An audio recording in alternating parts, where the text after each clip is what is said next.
And we are live. What is going on, insiders and veterans across the world from east to west? DP here, and I have my brother. Introduce yourself, my man.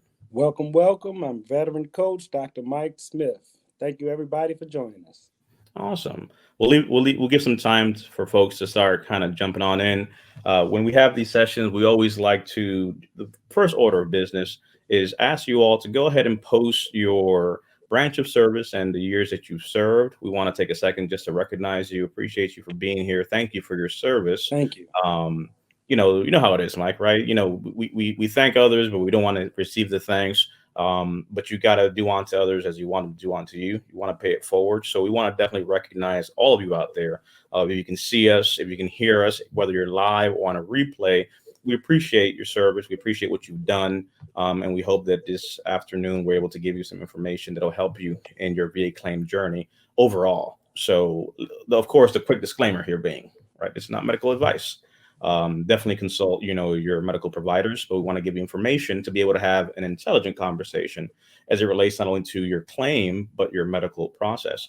So, um, while we get some comments up here, Mark, thank you for your service. USMC, Honolulu, Thank you. Emlyn, Army, thank you for your service. Hi from Tampa from Susan. Thank you for your service. Thank you. Ricky, USMC 2004 to 2008. Hoorah. Let's see. We got Joey here, Army, 82nd Airborne, 95 to 99. What branch of service were you in, Mike? I didn't serve actually. I come from a large military family. Hmm. As you know, well aware, veteran master coach and director of education. Close relation. 14-year Hmm. naval veteran Terrell Morrell is my first cousin, and we actually grew up like brothers. Okay. Yeah. Literally. And so I'm actually a podiatrist by trade. Hmm. I'm a Hmm. board certified foot surgeon. We might get into Yes. that just a bit. Hmm. But my, my the understanding is that your passion crosses disciplines. I heard Chadwick Boseman mention that one time, and so I've always had a life of wanting to help others, and that's kind of how I came on board to help veterans. Service. Yeah. Terry, thank you for your service. Rudy, thank you for your service. Again, we're popping them on screen. Thank you guys. We want to just kind of share the screen with you all here. We look at this as like a communities, and that's really what we want to do is just kind of have a moment here. To Mike's point, I really want to get into some details here, and then it'll kind of come together. So the topic today is how to file for SSD. SSD being somatic symptom disorder, a mental health condition, and we'll break down a little bit of what that means. But I think it's pertinent to really stage the conversation, not just how to file it, but really understanding how to file the claim and win the claim. But beyond that, to understand what is it that you're dealing with to better also ultimately get care. At the end of the day, getting a rating really facilitates and opens the doors for a veteran to get the care and services that they need for conditions they incurred in service. So let's dial back for a second. Talk to me about the doctor piece, right? So we've had a lot of it before, but I think it's just pertinent to really talk about that, right? So you're still practicing correct, and you also are dual hatting. So talk to us a little bit about the work that you do on the medical side of the house. So again, when I mention that as a podiatrist and podiatry in general, from a scope of practice standpoint, is specific to all bones and soft tissue structures of the foot and ankle. So ankle joint and below. In some states, it actually goes a bit higher up the leg. In certain states, you can do certain soft tissue things and even bony things. Again, below the knee and beyond, but specifically, most people know us as foot doctor, whether you general practice doctor or like myself have again board certification in foot surgery. So I'm sure many of our participants today are aware of things like bunions and pes planus or flat feet and plantar fasciitis, heck, march or military fractures, things that we call them fractures to the long bones in the feet from repetitive stresses and forces, things of that nature. Ingrown toenails, fungal toenails, right? Achilles tendon issues, pump bumps, Those are things that are specific to podiatry, more or less. And so I do have an active license in the state of Maryland.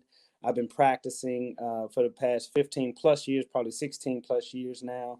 And just as a transition of life, from a transition of life, I do practice on a part-time basis, carry a few sessions a month in the Laurel, Maryland area. And I do VA claims insider coaching mostly. And so I'm happy to, I can't help but switch those hats a lot of times, DP, between Coach Mike and Dr. Mike. I'm Mike Smith. My clients can call me Mike. Some call me Dr. Mike. Some people say Dr. Smith. Michael is fine. I never think too highly of myself in that space, but I do use the moniker. It took me a long time to grow into it. Just professionally, I would always use it. But practically speaking, when I offer the service that we offer, it's even specific down to SSD. We'll get into some examples, I'm sure. And I have a few that even helped me as that professional side where I'm used to a person, individual having a foot complaint. Hey, I have heel pain. And so I put together an assessment, treatment, and plan. It's different than a coaching process. But I found, again, I can switch those hats and switch those roles just a bit. So just a bit about that. No, thank you. I think it adds a layer of context, right? We at Big Claims Insider are having a shift, right? And I think it's pertinent to be able to share that the coaches that we have are coming from all walks of life, right? We have some that are veterans, we have some that are coming from the medical field, right? We have some that are nurses, we have psychologists, we have a variety of different individuals that are saying, I want to help and I want to pay it forward, right? And being in this service industry, right? You do what you do because you want to serve, you want to help. I think is very interesting. One of the things that I will say that is, kind of a little tongue in cheek, right? But come on, Mike, between us, right? Veterans don't have no issues with their feet, man. What you talking about? It's not like, someone signs up and they got to go ahead and start running 2 miles out of nowhere, ruck marching and putting weight on their back, or you were 110 pounds wet and you had the ruck 80 to 120 pound, rucksack. And, of course, we all ruck marched, in the service on grass and, soft turf, right? We never had to go up hills or mountains or rocky terrains. Flat feet's not a thing I've ever heard about. Knee problems, come on now. Jumping out of planes, what's going to happen? What's the worst there, right? Um, obviously, all those things are the opposite, right? It's one of the biggest things that we see. So what we want to do today is really identify something that many can relate to, right? Everyone in the service understands to a degree foot pains, lower leg pains. Because again, Hmm. for many of us, Mike, I'll tell you, in the service, the first time you ever had to run or really push yourself physically for many was when they got to boot camp, Absolutely. right? We have folks that are athletes that go to service, but you have some that literally they went from the couch to all of a sudden, hey, you got to go ahead and run this, 2 mile here in X time for your age bracket. And you're like, oh, goodness gracious, enter shin splints, right? Enter, additional stress. And it's not like if you decide, you and I decide to, let's say, run a marathon, right? We'd put ourselves on a program, we would build up to it. In the military, you show up and it's go time, right? Next thing you know, Right. you're marching, you're putting all this aggravated stress. So let me ask you, to kind of break that down, have you seen a lot of that when it comes to veterans as a whole in your practice? Because one of the things, and I want to validate it with your experiences, when we have a veteran, for example, that says, "Hey, DP, you know what? I never complained about this in service, right? I never talked about my foot pains or my, Hmm. leg conditions." And I say, when you go to the doctor, there's a certain level of trauma that is not age appropriate to your lifestyle. Hmm. And this is key because when you're missing key elements of a claim, you're almost having to reconstruct the crime scene to a degree, right? So, for example, if I were to come see you, Mike, and you went to check my feet and say, you know what, your feet look pretty good, pretty regular, no problem. Or I come to you and you look at my feet and say, wait a second, you have damage and trauma and fractures to a degree where either you were jumping out of aircrafts or you played professionally in a very high contact type of sport. Is that a valid assumption or statement? That is spot on. You couldn't have actually hit it more appropriate. And as a matter of fact, DP, I said something, I mentioned it earlier. I said march or military fractures. In my profession, we literally give the condition of repetitive stress those names. And so when we say a march fracture, right? Um, Veterans understand the level of physical activity exertion that was required above and beyond. We put it in context of the postal employee plus 30, 50 pound bags. We put it in context of the beautician or the big box store worker. uh, uh, Constant, hard, unforgiving surfaces for hours on end. The things specific to pain: foot type, activity level, the type of ground you walk on, the type of shoes you wear, increases in weight, changes in these things. And so here you are having the inception of a thing, namely maybe a mild foot pain in your 20s or whatever the case may be, specific to your military service. And as you mature, as you gain weight, as we age, as you injure yourself on duty and not say anything, right?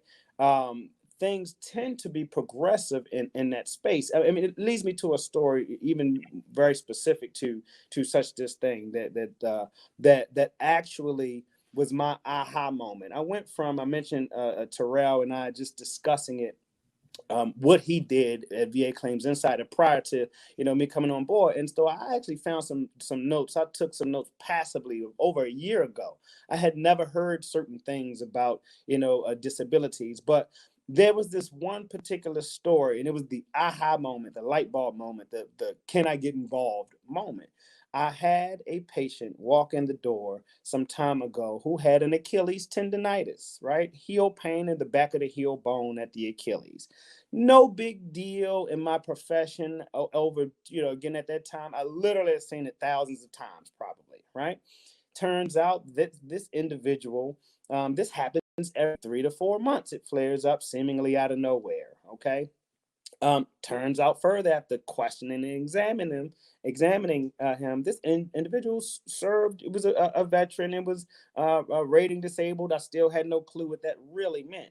The story, however, was that this individual had jumped out of an airplane, broken a hip, had surgery, right, on said hip, and had occasional, and I'm just saying because veterans tend to downplay symptoms all the time, right, had occasional flare up of this Achilles pain, okay, that wasn't better with any medicine or Motrin or anything like that to date, right?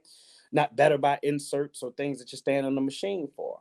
I ended up watching that veteran. Well, I didn't know it was the patient walk, and they had a little issue with the way that they walked. Right, there was an imbalance that was obvious to me, and some other things. Not to beat a dead horse in that way. I diagnosed them with a limb length discrepancy. One leg was longer than the other. Turns out, maybe an Achilles tendonitis, maybe some pain. They needed, you fill in the blank, you name it. Well, not high pain, not tremendous limitation from a pain perspective. So they were able to function, but they needed things like bracing. I might have offered custom made orthotics, just like, somebody offers eyeglasses for eye issues, right? Something that's all the time necessary, something that you can't function without, something that if you don't have them, DP, if you don't use your eyeglasses, right, good luck. And so the same thing is true with orthotics. Many of the veterans know and understand these very processes on the call from your own individual stories. And so when I kind of just mentioned that whole explanation to Terrell, or that example, I said, I remember this time I had a guy. He said that veteran who was at 30%. He said, man, that veteran could have potentially been should have been at 100% for said issues, giving the things that just kind of how you told me like that. And so that's one thing that I've been itching to kind of mention that spoke to me, and that was the aha moment when I could see the use of what I did or what I had done professionally all of those years, and plug it into my understanding of helping veterans get that rating. And I think that's pertinent because now that kind of segues us into what is somatic symptom disorder, right? So, again, we could do a whole live just on foot conditions, and we'll probably come back and circle back to it. But the reality is that many people can relate. So let's validate that veterans have foot conditions and it causes issues for them. So give me, in your professional opinion, right? Drop the VC, keep the doctor hat on, or put them both on, maybe. Mhm. what are three things that you would say, right? It could be a foot condition, anything, in your profession that you've seen that tend to be the most common hindrances to someone's life, right? In a variety of cases, right? So someone flat feet tends to experience these type of issues that you've seen. What are some things that you've seen as far as like what you would say like the top three things when it comes in your profession? So that's actually a good point. And in general terms, it actually speaks to similar issues. And so let's talk a bit.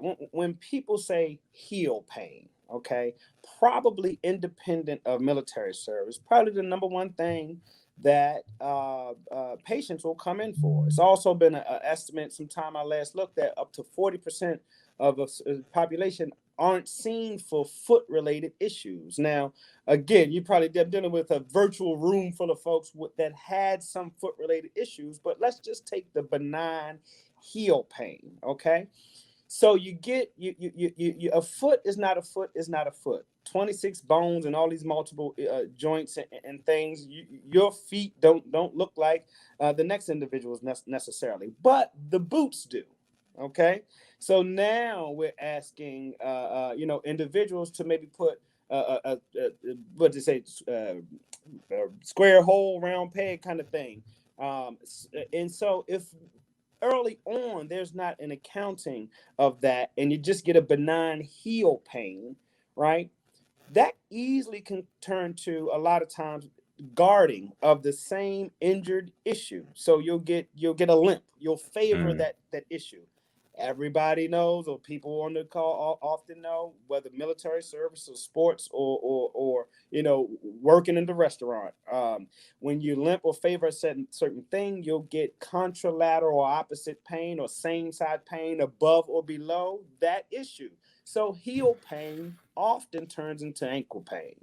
Ankle pain, which You can trying to say present that the song was correct, that the heel bones connected what to the what? it frustrates. I think sometimes I have to mentally prepare when I read these issues. Then, as Coach Mike, for the high blood pressure angst that it gives me when I say Mm. the song was right. Everyone understands. If you've ever had a limp, if you've ever lived long enough to sign up for military service, you've probably been limping on some. You probably favored a thing, and if you ever returned too soon, if you've ever ignored it, right? And so the ignoring of it, ankle pain, can present right up the what we call kinetic chain, knee, back, all the way through the shoulders. I can see foot issues, not directly but indirectly, from shoulder tilts when I watch people walk. Mm. So it literally a heel pain, which is a benign condition or rating, could literally, in my opinion, affect a lot of things. And I see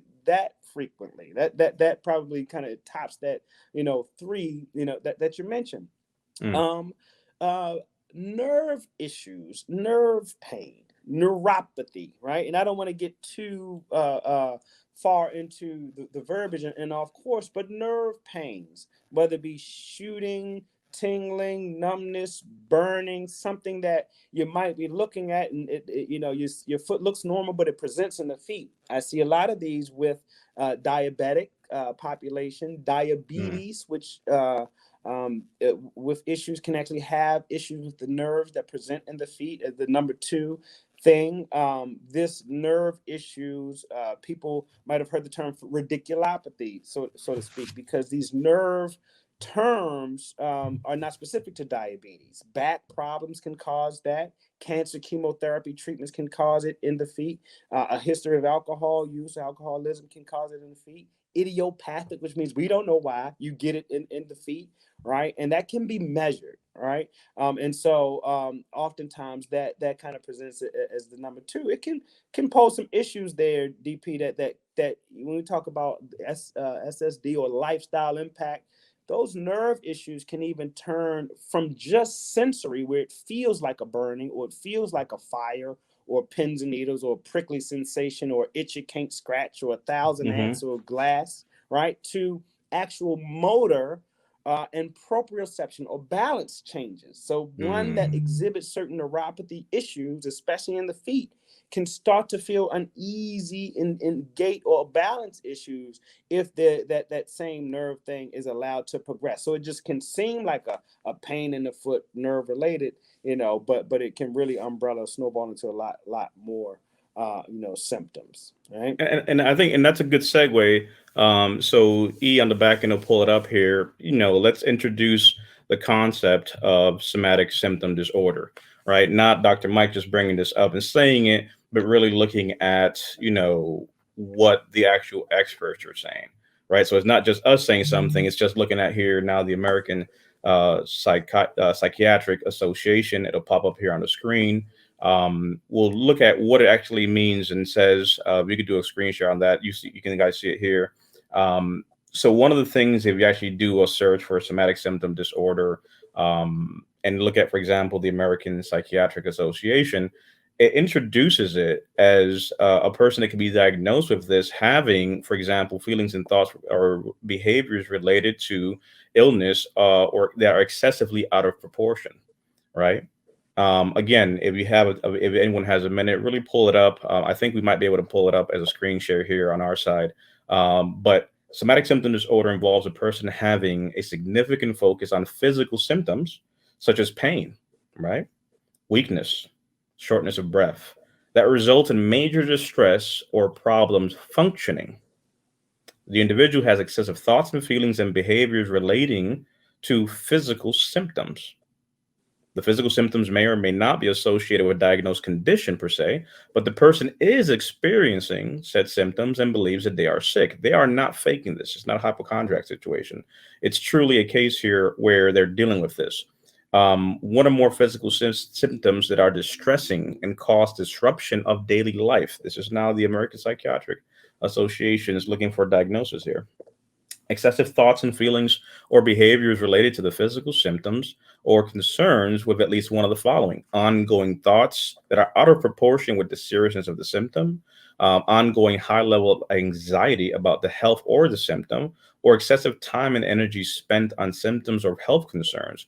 At least symptoms is constant present through, although there may be different symptoms that may come and go. So really now going back to what you said, if we're looking at somatic symptom disorder, part of the argument that we're making is here now, what is the relation to this, right? We'll use a foot example, but I've used with many of the clients that I've worked with an example to say, if Dr. Mike, for example, had carpal tunnel syndrome and he had the inability to use his hands, his impact will be greater than mine, right? And I've made this example, so now it's pertinent to actually use it.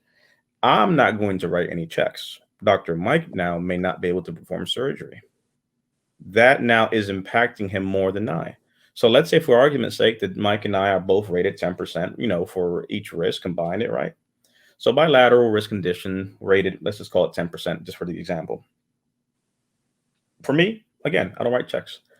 However, for Mike, that is going to cause a bigger impact on his life. So at times we may have an instance of chronic pain being what's causing some of the SSD. And at other times you may have instances where the impact of the actual condition itself, right? Now, Mike potentially has lost his identity to do a thing. We've had veterans, for example, that have lost the ability to grab and utilize their hands.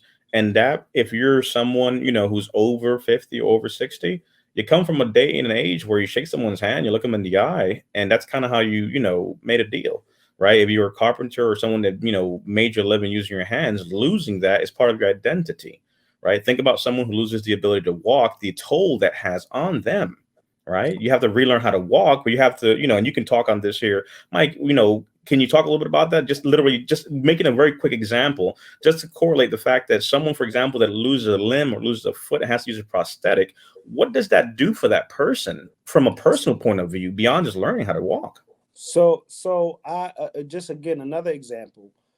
Years back, I remember there was before even the inception of the company, we're dating back about 10 years ago. I had a patient came in with a crush injury, right? A crush injury to their lower leg that then developed what was then at the time chronic pain or chronic pain syndrome. the evolution, I guess, of the SSD when we when we talk about it, where intractable pain, the pain just didn't go away, nothing worked. At this time, they were to a point where you talked about pain management, and pain management therapy had been through several doctors. There was no surgery to perform because nothing was kind of normal things. It was a crush injury. It was a issue with the nerve entrapment or something of that nature. The long story short, they came to me because they wanted to be signed off on. It was an in-network system I was working for, to go and get permission to have their leg amputated below the knee because this individual had developed a addiction to opioid medication, trying to treat the chronic pain, had subsequently lost their job, family, wife, and would rather have dealt with the prosthesis in that instance. And literally the buck was, to me, we got to make sure that you can't do anything to salvage the situation. There was not a brace, injection, insert thing that I could do in that instance. And that opinion on some level was signed off on or written. I never, so when we talk about how dramatic that can be, can affect an individual, that is it. When we speak to the specifics of sometimes back issues that will manifest in the feet or the lower extremities. I had a client that couldn't enjoy a Friday night movie with their spouse because they have to sit on two different environments, one couch, one hearth, so they had to stagger where they sit. Been married all these years because there's a back issue. Classic SSD or lifestyle negatively impact, process or claim. I know that's not foot specific, but that's a true story as well. No, and it's pressing because again, we're utilizing foot examples because many people can relate to it, but really it goes beyond that, right? The example is now a husband that cannot watch a movie with his wife, right? Take it further, right? We've had veterans that they are dealing with, for example, issues or conditions that prevent them from intimacy, right? So you're rated for your foot condition, you're rated for your back, but nothing is taking into account the psychological toll that may be present here. So when we talk about somatic symptom disorder, it's a secondary, right, to that primary condition you have. It's saying that though Mike and I have a risk condition, the impact on his life might be more, right? He has these excessive thoughts or feeling of the physical symptom. They're in excess of the condition itself. In plain English, yes, your wrist is jacked and you've lost dexterity.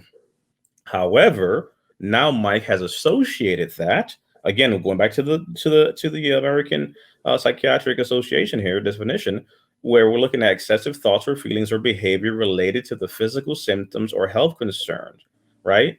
So we're looking at here now ongoing thoughts that are out of proportion with the seriousness of the symptom. Some would read that opposite, but really what we're saying here is that this can also be looked at to say that, yes, it's a risk condition and you've been rated for it. But now Mike's identity as a surgeon, his identity as a doctor, his identity as someone that uses his hands has been impacted, right? Now, what does that cause for him? And that psychological toll is the root of what somatic symptom is. The example you gave of the husband and the wife that can't sit in the same couch to be able to see a movie, that begins to cause potential, issues between them, lack of intimacy. It's not just an ED conversation. It's outright, you just are not able to do things because physically you have certain limitations or impairments, hence a disability. But what's not being factored is the psychological toll of said disability. We have literally veterans in their mid 20s who have lost mobility. They're supposed to be able to go out and go to the next career and do things that they can't do that anymore.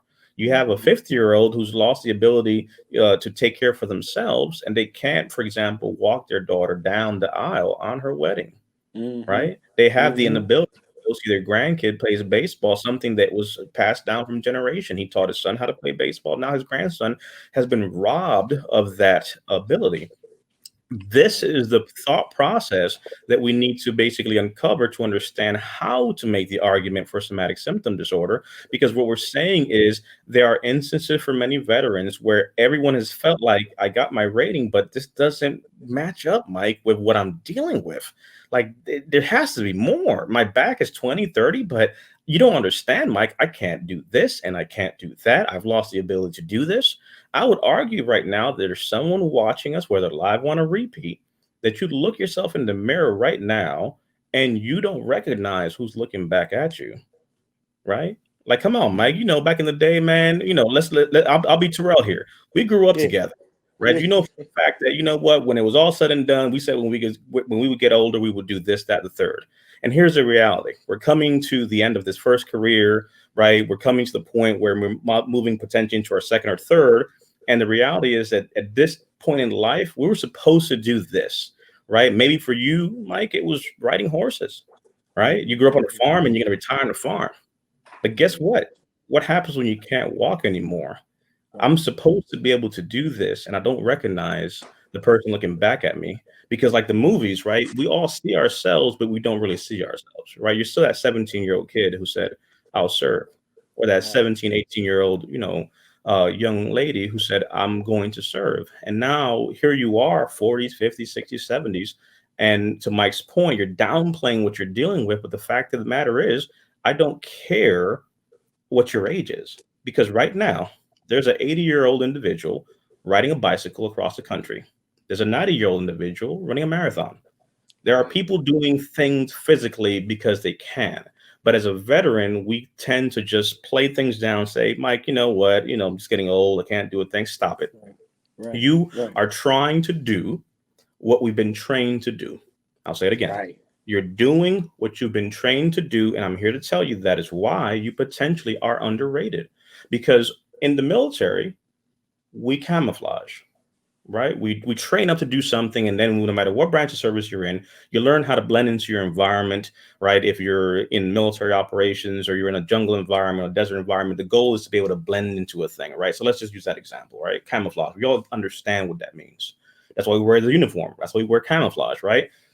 However, we take the uniform off and psychologically we keep doing that, right? Hey, DP, how you holding up? Man, I'm good. I'm good. Camouflaging. Monday morning, hey, what's going on, Mike? You know how it is, man. Weekend ain't long enough. Camouflaging. You're not saying anything. And it becomes your default set, condition. This is Mm-hmm. not introducing mental health conditions or PTSD or anything else. This is just saying what we do is just camouflaging, right? We don't show Right. weakness, right? We show Right. strength. Don't let them see you sweat. Right. However, Right. now you have a disability and you have the inability to say, I cannot feel my left foot. I cannot do certain things. For example, I've lost dexterity in my hands, personally speaking, right? I have ulnar tunnel disease. So on both hands, I cannot literally feel my pinky and my ring finger and part of the middle finger, which means that what I'm typing is almost with this. And you know how ridiculous it is to be in business and work with individuals and have to be in a virtual environment, send emails and text messages, and I cannot feel the space bar and I can't feel the enter button. Like literally, it's just like, do you know even how to type? I'm like, I like doing lives because I can use my mouth. But if I lose the ability to talk, man, game over. But the fact of the matter is, you can't tell me that this I can share is affecting because it's like I cannot feel things. And It, yeah, I can it, get a surgery and do a thing, but it's the identity piece. and it's a big deal. There's an analogous people talk about, and I know you mentioned ulnar, but people talk about carpal tunnel syndrome. There's an analogous foot issue called tarsal tunnel syndrome that has a nerve entrapment component to it too. So it again, it'll manifest itself in a lot of different ways. In that space, I had a chiropractor, had 10% maxed out at a back with a back issue that had to or has to um, hold himself against a wall in order to adjust his patients, right? And so able to secondarily connect the SSD to his maxed out back, as an example of what we do in that space. And think about the anxiety of having to brace yourself while you're trying to help somebody else's back. Think about the identity piece, DP, like you spoke to, not only as a provider and a veteran as Hmm. in that space, but then you aspire get to a thing, and something that you did X amount of time ago that was not your reality before your service time now impacts you and will never not impact him, if we're being honest, right? I had an amputated finger client who was maxed out, Vietnam veteran era, maxed out at 10%. And then they took the 10% down to a zero because he said he was doing fine in the C&P exchange one day. We added SSD, and with 70 from a SSD, 30 plus years later in a lifestyle impact claim, because he famously says, or infamously said, however you want to look at it, hey, C&P examiner, you see my finger never grew back. Right. So that's an extreme example, but it's the same thing. Plantar fasciitis. People understand that term. I call it, the jokingly in my profession say it puts 10 or 20 years on you, that penguin shuffle to the bathroom. I have one thing that when I get on the phone with clients and we're talking about if SSD is a thing, potentially from a pain perspective, I'll ask this question. I'm going to ask it to the room. When was the last time you did not have pain? I have yet to ask it again, because I'm sure somebody wasn't paying attention. Ask it again. When was the last day, week, month, or year, decade for some, you did not have pain in something, somewhere? And I have not had a veteran that was a client through this process be able to answer that effectively. It's always, I don't remember the last time. And so when you look at that and you look at your stories, what amusement park activities are you not doing because your feet flat out hurt? How does that affect you and your children when they age 5 to before they go to college? How does that affect those things matter and should be rated if you're living with those. And that's what rises to the level of a disability. Because I think what people don't realize is, and I've said this before and I'll say it here again, just because you have foot pain, it's not a disability. Just because you have IBS, it's not a disability. You can have PTSD, it's not a disability. A disability becomes a disability when the medical condition you have has risen to a level where it's now impairing to you, where it now is debilitating you, where now it causes significant impact on your lifestyle. Right. So it's not just I have foot pain, put some orthotics in there, whatever. No, it is now, like Mike said, you now can count how many days you don't have pain, not how many days you do have pain. And when you've crossed that 50-50 threshold, now that becomes your baseline. So it's hard to be able to ask someone if something hurts because, like, what are you talking about? I stay in pain.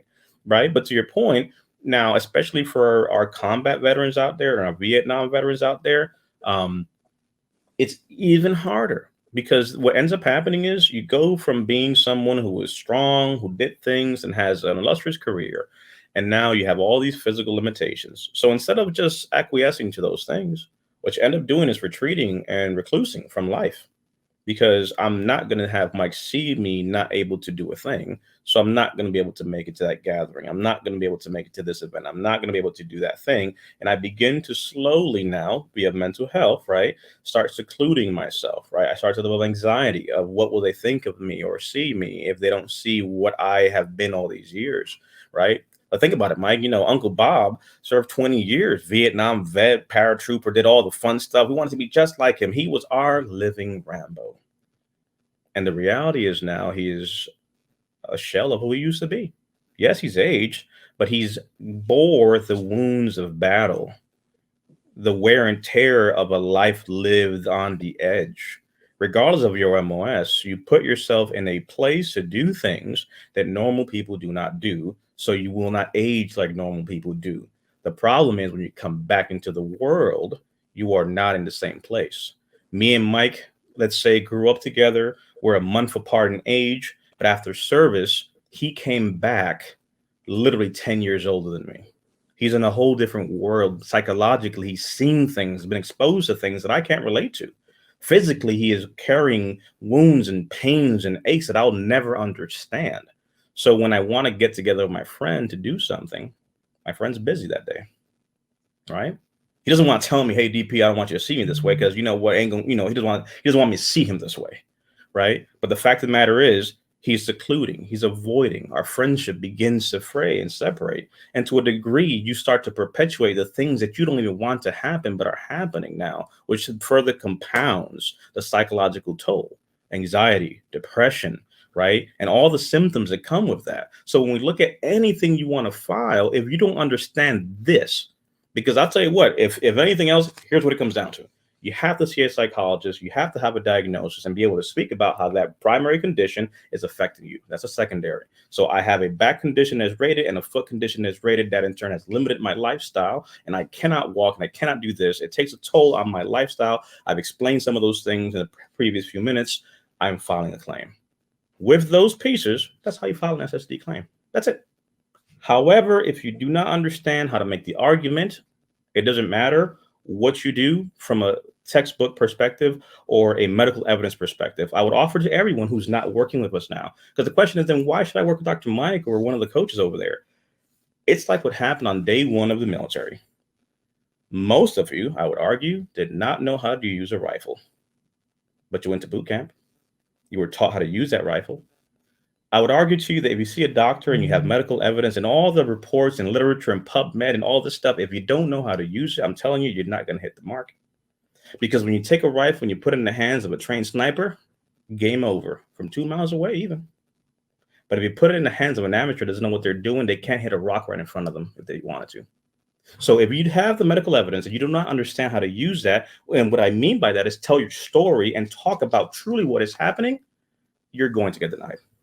Because at the end of the day, you do not have the ability to speak to your truth. And that is fundamentally what's plaguing the veteran population. The stigma to say I'm not well. The stigma of being able to say this is what affects me. The stigma to say I lost the ability to do this or that. I'm dealing with a prostate situation. I'm unable to urinate. I'm unable to walk. I'm unable to sleep. Diabetes has caused weight gain. Fill in the blank of all the things you're dealing with. If you cannot articulate what is happening, all the evidence is not going to work. That's what the coaching aspect comes down to. That's what working with someone like Dr. Mike or all the veteran coaches that we have affords you as a client. Is really being able to understand that, hey, you know what? You have all this stuff here, but here's a little secret I'm going to tell you, right? I gave you the rifle analogy. I'm going to give you another one. Part of working with Mike and all the other coaches is you're preparing for 12 rounds. 12 rounds in boxing means you're going to go the full length. Everybody wants to go into the VA claim process like Mike Tyson and knock him out in the first round, 30 seconds, boom, down, done, rated, I'm out of here. And that's nice. But sometimes that bell rings and it's on to round two. Round two means that first denial, that third denial. By round 5, you're breathing hard, your legs are shaky, you're trying to think your stuff. And at that point, you don't have any more thinking going on.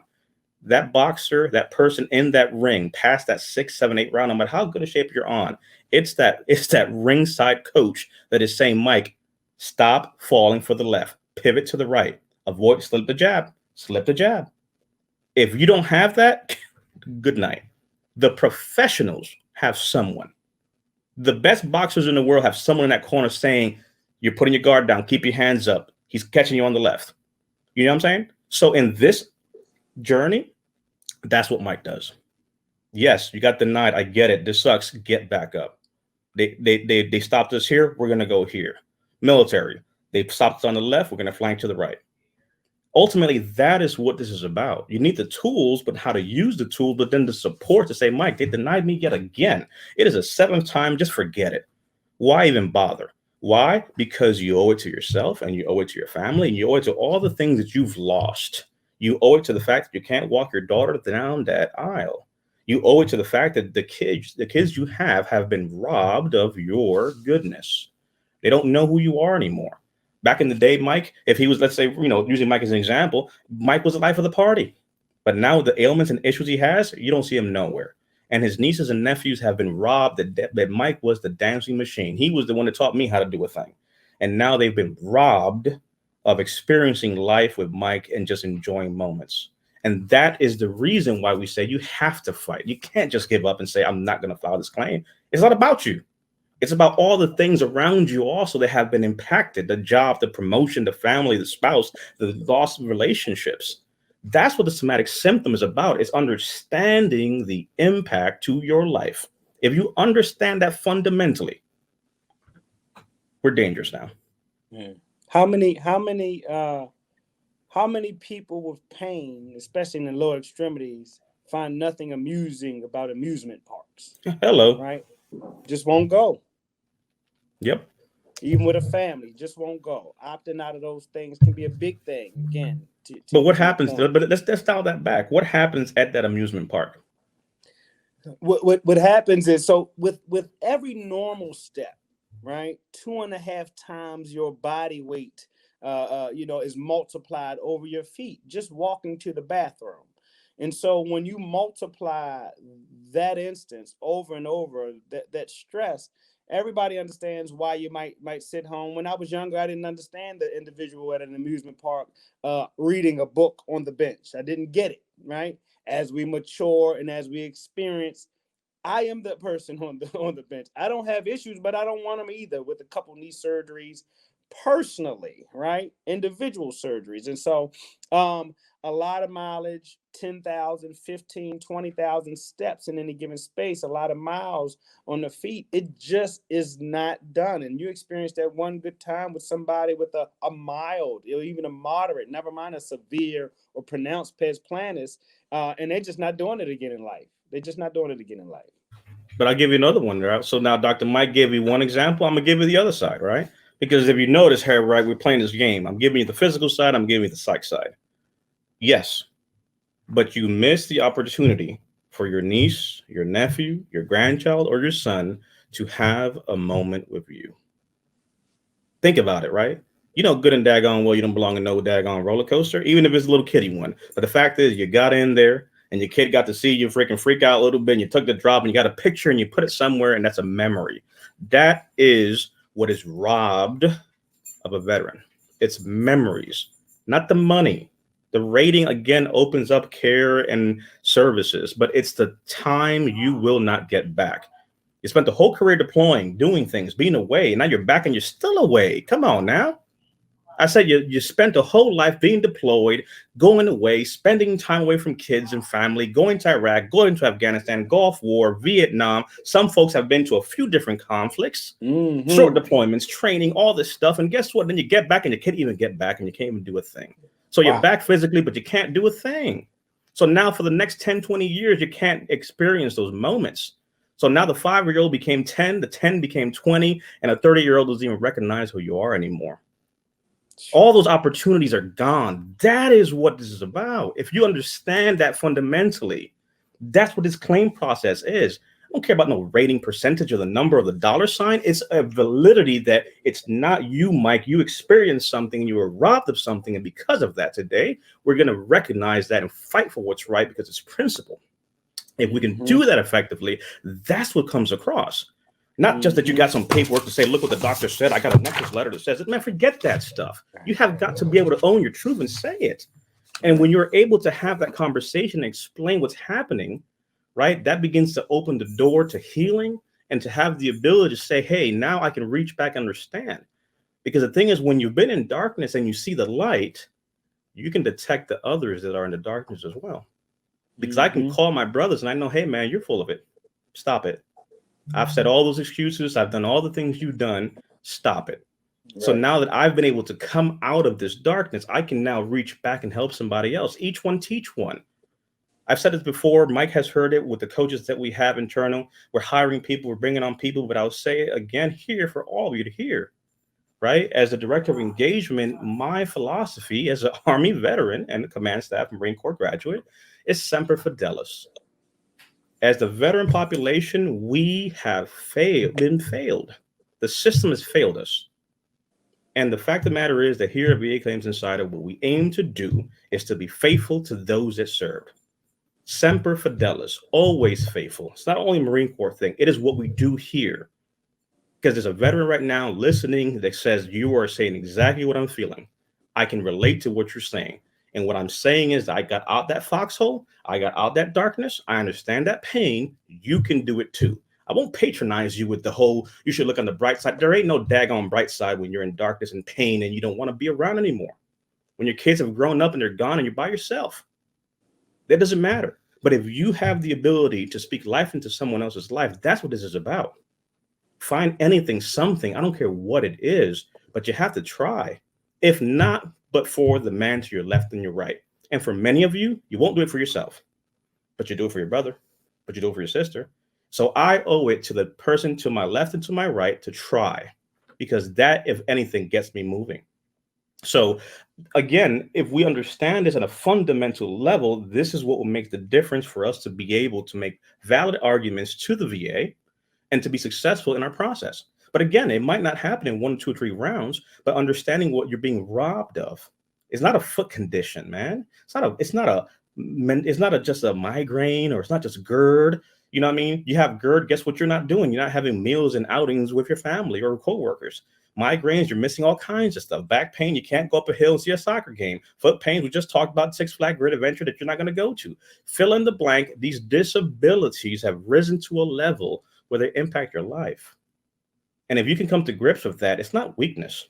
It's being strong enough to truly say what's happening. Because here's the easy part. Hey, Mike, I got this foot pain. The knees are bad. The back is bad. It's like a pride. You're like, hey, I can't walk anymore. Hey, you know how it is. But talk to me about how that makes you feel. Whoa, Right. ain't nothing fun about that. Hey, Mike, let me tell you, Right. some days I just wish I wouldn't wake up. Ain't nobody saying Right. that. Right. Right. When we talk about this, the link, and it's often the case. It's often the frame case when we're strategizing with clients, veterans trying to understand. Well, they know there's a classic kind of, they know how much pain I'm in. This has been going on. They know I injured myself, 20 years ago. It's in my records. They know, but they keep me at 10. I'm only at this 10.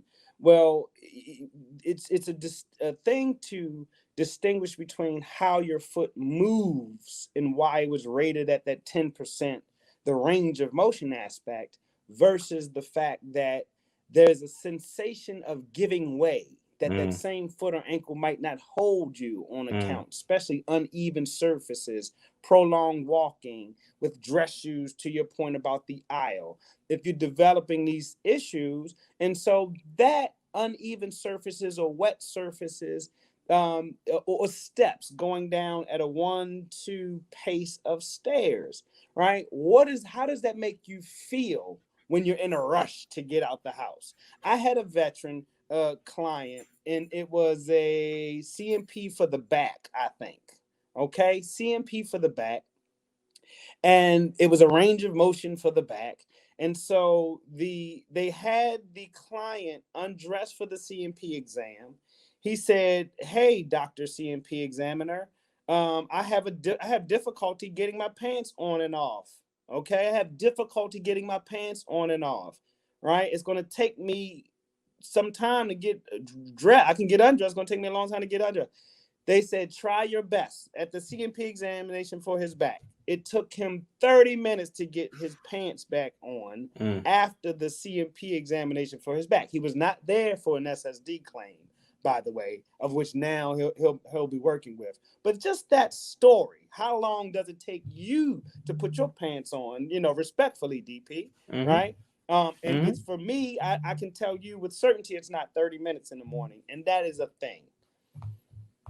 I would say that there's some comments that we've been seeing here, just kind of scrolling through as we're talking, and it's interesting just seeing some of the agreements and folks have said stuff. Dallas said, "That sounds like me. Sounds like you're talking about me." If you guys have questions, start populating them down below. We'll start taking some Q&A. But yes, Dallas, I'm talking to you because I'm talking about myself. And that's the difference. And that's the thing, actually. It's that we're all the same and we're dealing with so many similar things. But someone's got to say it, right? And this begins the process of getting healing.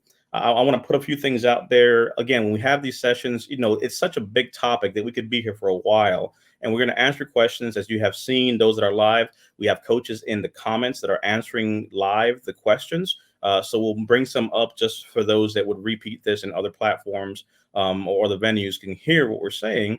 But in the chat here at the V Claims Insider public Facebook page, you will see under the video the questions and answers that have been going on in conversations. Thank you to all the veterans that have been sharing, that have been confirming, that have been giving their perspective on these topics, because it really helps the collective know that we are truly a community. It's not just one person saying something. We've given you some good access to PubMed, to the Mayo Clinic, to the American Psychiatric Association, the DSM-5 links to be able to see these things and look them up. Empower yourself. There's knowledge in that. I want to be able to stress that we also have classes that we're rolling out on Saturdays inside our Facebook mastermind class. So our mastermind group, rather, is our VA Claims Insider Mastermind. If you are a member of VA Claims Insider, both a master or elite, you have access to be able to join us for some of the things that we're doing. And we're starting to open up Saturday classes. So to give you a rundown, on the 24th of October, Saturday, we're doing a class called VA Math, taking the mystery out of VA ratings, taught by Coach Hiram Gonzalez. On November 7th, because we're taking a hiatus for Halloween, we have Pulling Back the Curtain on SSD with licensed psychologist and veteran coach John Trimble. So again, we talked about different specialties that we have. So specifically going down the rabbit hole of really going deeper into SSD. All I've read today is just the cue cards you gave me, so I can't take credit for this stuff. But we got specialists that make us better and give us the information, so I can talk about foot conditions because I got Mike on the line, so I can sound like I know a thing or two, right? On November 14th, we have Agent Orange, claims confusions for Vietnam veterans with Coach Aaron Darty. We have on November 21st, we are doing PTSD stress reforms with veteran coach Stacy Allen. So again, VA Math, taking the mystery out of VA ratings, coming at you this Saturday on the mastermind. Link to be posted. November 7th, Pulling Back the Curtain on SSD with veteran coach John.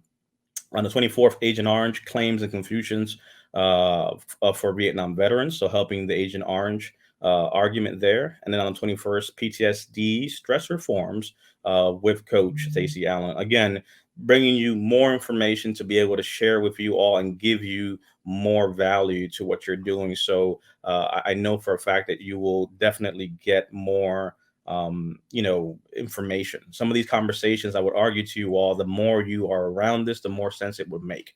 We can speak authoritatively about these things because we're in this all the time. So we encourage you all to kind of jump into conversations, sit on these sessions, see how Mike says something, how I say something, how Brian says something. The goal is for you to learn something. So again, if you have questions, definitely pull them down, post them so we can go ahead and start answering some of those here as we start to wrap up, and we'll go from there.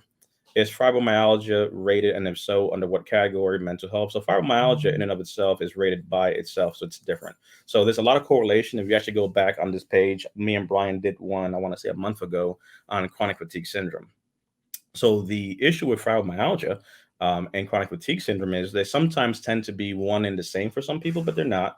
Fibromyalgia specifically is looking at joint pain, fatigue, and things like that.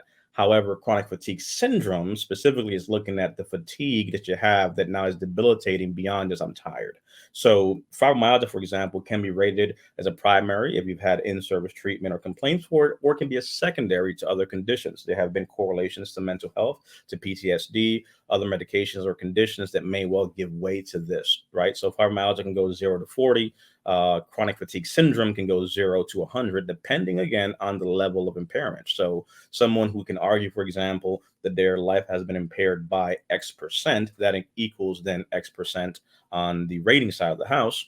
My advice for this would be you need to consider looking at a specialist to be able to go and actually get support for this, to be able to be diagnosed. So they do a rule out type of conversation. So part of the process there is to say, do you have lupus, for example, or do you have this, right? So one of the internists that we have are the ones that would be, you want to go see for that to be able to rule out certain things because there's different autoimmune conditions that you may have.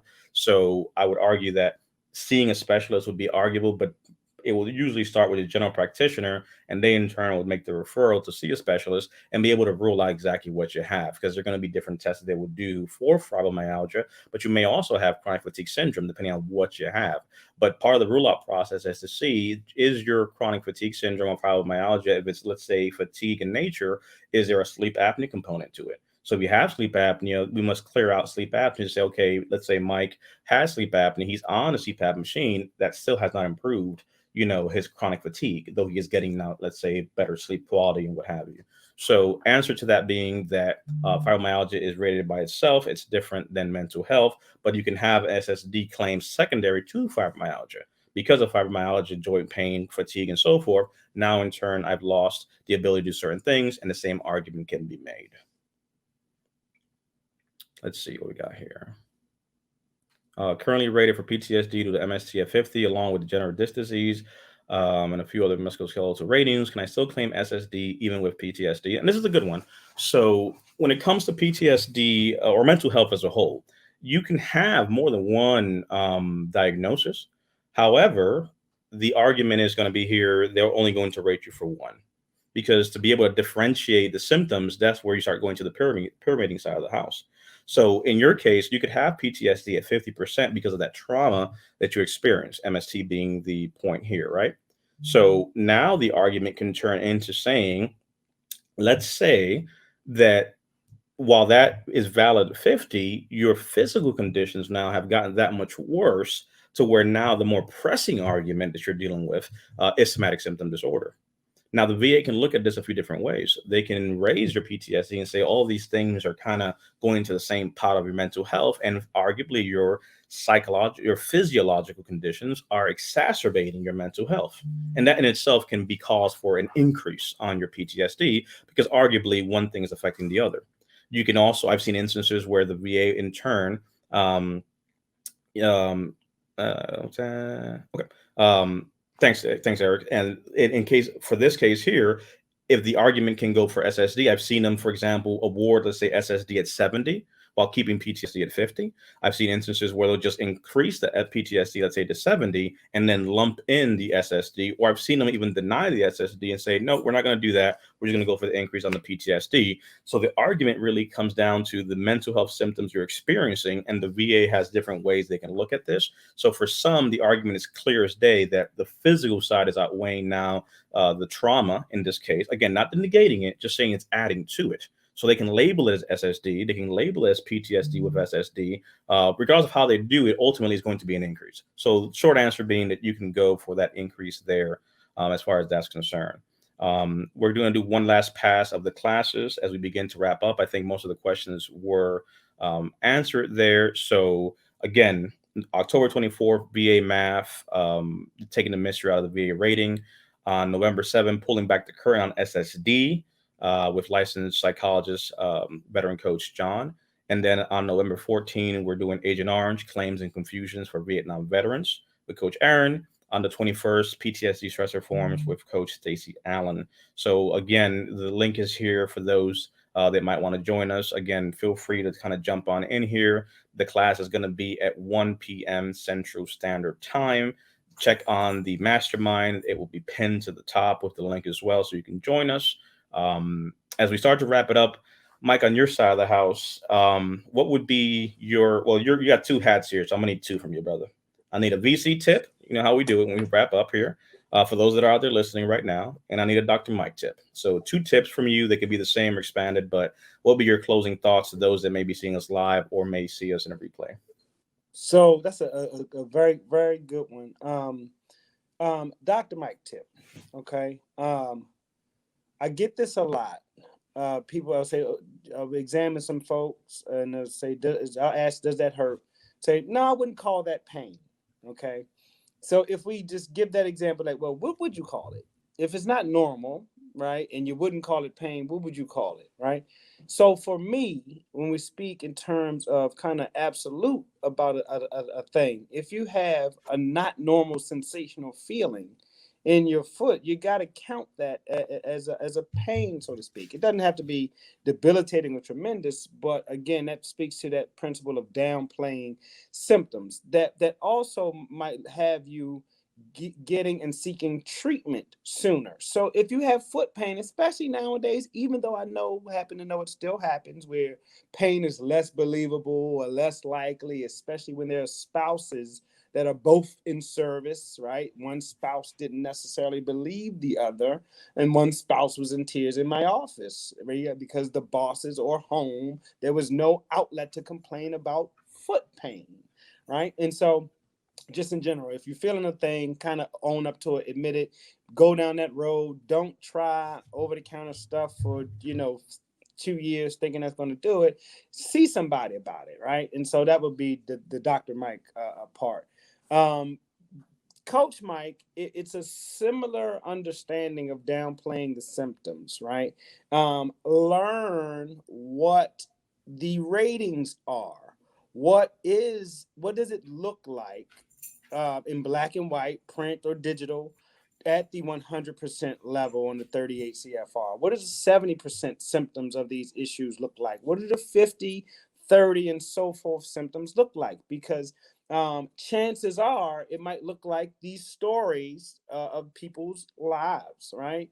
Very classic example that I had of a veteran with some SSD filing, but how does the fact, and how does the fact that he hadn't slept more than 2 or 3 hours a night since he was a partner fell asleep in a Vietnam foxhole. He was getting out of his marital bed, marriage 1, 2, 3, on, and the spouse thought it was them. Turns out there was some issues with the way and how he could arrange or sleep in certain rooms and things of that nature. And so, I would say again, know what you're up against. Start to learn that your symptoms, your story, your desire not to want to go to the amusement park actually may be something that can turn or morph into a disability, DP, to your point, from a diagnosis. So those would be the No, main thank two you. things.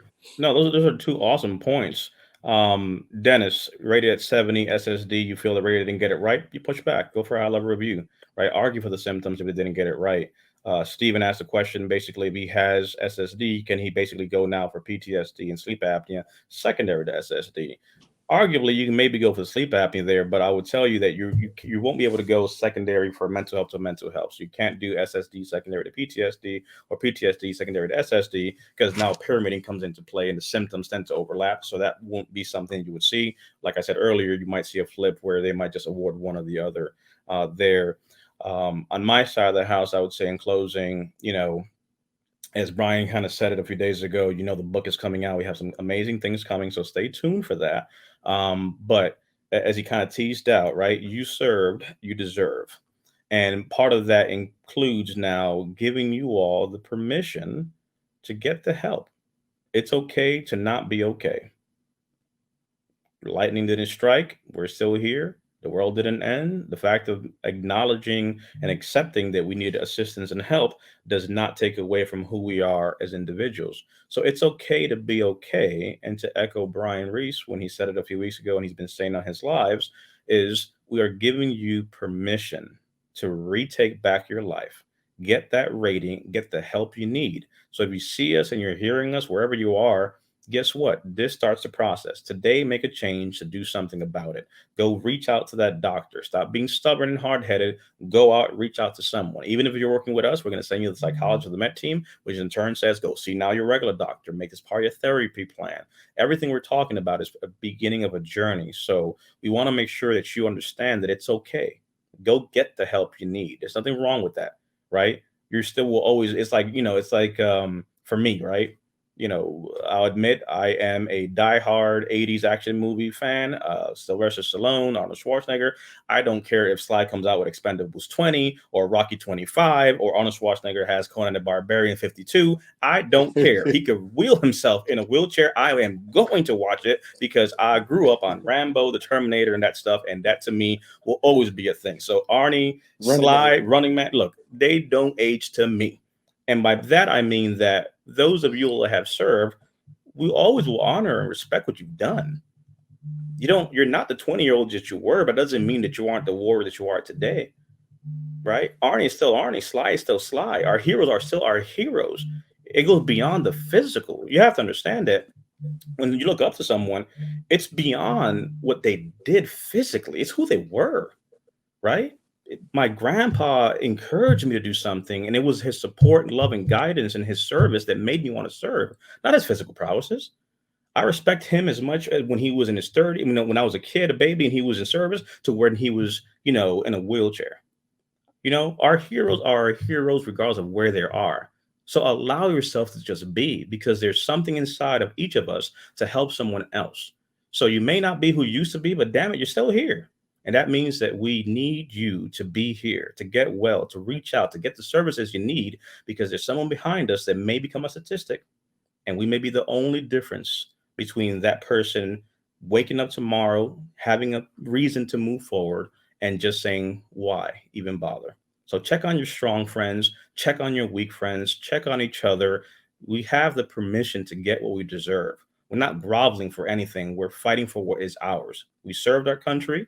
We fought for freedoms and defend those that could not do that thing. So now, in turn, let someone fight for you. And that's what we do here. We fight with you. We're in the trenches with you. We know how to get out of that foxhole, out of that darkness. So, in typical Army speak, follow me. We'll lead the way because we know how to get there. That's what this is all about.